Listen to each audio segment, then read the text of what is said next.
So let's check out this comment though first.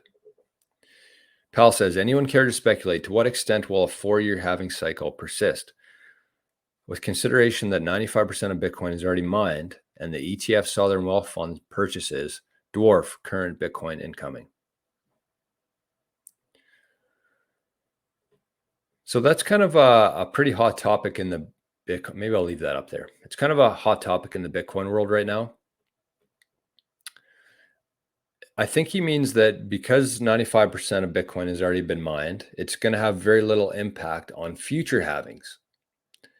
But kind of my theory on that is that I think that I agree with Michael Saylor in the sense that I do think that when that Bitcoin ETF was approved in January, that was the day where everything changed. That's where it went from retail to Wall Street and to the world. That's where everything changed back in January 2024. So I do think that this next bull run essentially is going to last 10 years, as Michael Saylor says. I do think that. There's going to be drops. I just don't think they're going to be as bad as they've been before, simply because the floor is so solid right now. The demand is going to continue to increase 100-fold. The supply is going to continue to shrink. And so I do think that in terms of that, this next bull run is going to last about 10 years. After that, so going back to his point here, he's saying that it shouldn't go up and down as much in terms of the ups in the halving versus the downs in the halving, because the majority of Bitcoin has already been mined. But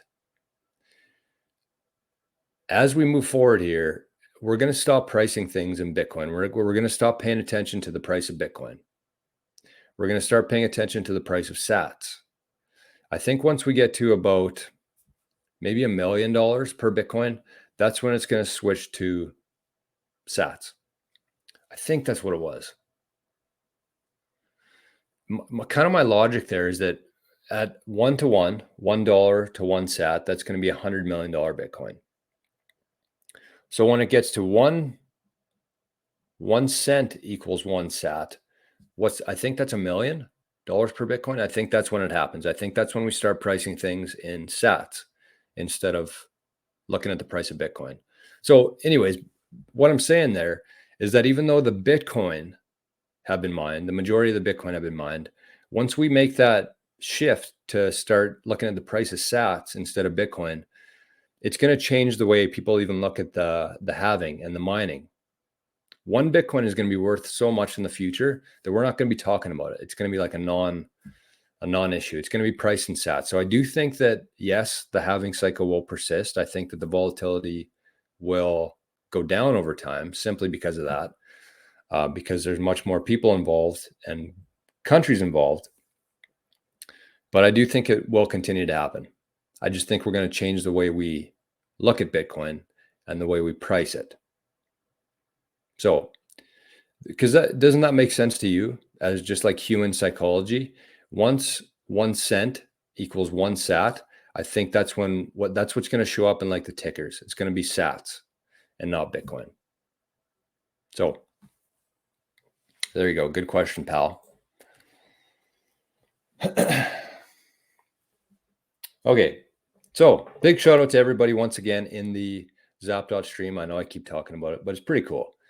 We got a couple people in there. The chat's going, and we're 1,500 sats into my goal of getting a new snowblower.